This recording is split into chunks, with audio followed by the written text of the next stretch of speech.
En 2006, quand on a eu connaissance de ce drame terrible, moi j'ai été, comme beaucoup, choqué, perturbé. Comment en 2006, en France, une chose pareille pouvait arriver, quoi. On était à 1000 lieues d'imaginer une situation comme celle-là. Je m'appelle Ruth Halimi, j'ai 3 enfants. C'était un jour d'hiver, il faisait de plus en plus froid. Et ma vie a basculé d'un coup. Qu'est-ce qui se passe? Dites-moi ce qui se passe! Quoi, Ilan? Quoi? Il est arrivé quoi? Il a quoi? Il a été enlevé. Enlevé? Comment ça? Je comprends pas.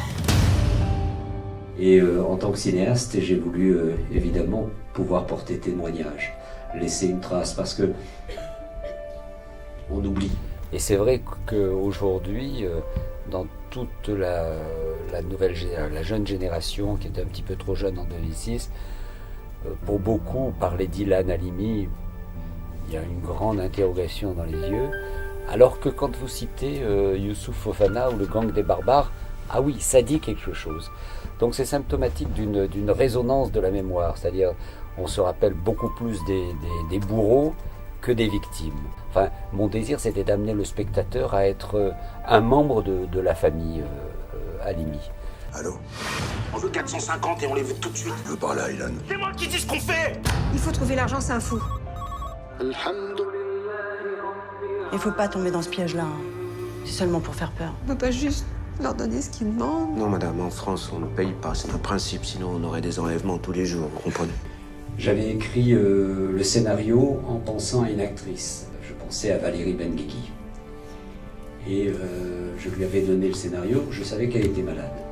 Et pendant 6-7 mois, qui a duré la préparation, elle avait avec elle ce scénario, elle le portait avec elle, ça lui a permis de surmonter bien des épreuves. Mais il n'y avait aucune raison que Zabou interprète le rôle, puisque les médecins m'avaient dit que Valérie serait là. Et le jour où j'ai annoncé à Zabou que voilà, qu'il faut y aller, je veux dire que c'était une responsabilité pour elle, à la fois d'endosser ce rôle qui est énorme, mais elle l'a fait avec une force, une détermination, une vérité.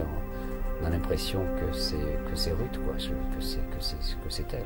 Ils vont le tuer, je vous assure qu'ils vont le tuer. Il faut les croire, il faut faire tout ce qu'ils disent. Tais-toi. Depuis le début, vous avez compris. Pourquoi vous avez peur de la vérité? Vous allez découvrir qu'il y a une phrase qui a été déterminante pour moi dans l'écriture du scénario. À un moment donné, Ruth Halimi dit à un journaliste « Je voudrais que la mort d'Ilan serve à donner l'alerte. » Et bien voilà, ça c'est le but de ce film, donner l'alerte. Et le film restera, il restera dans 10 ans, dans 15 ans, dans 20 ans, dans 30 ans.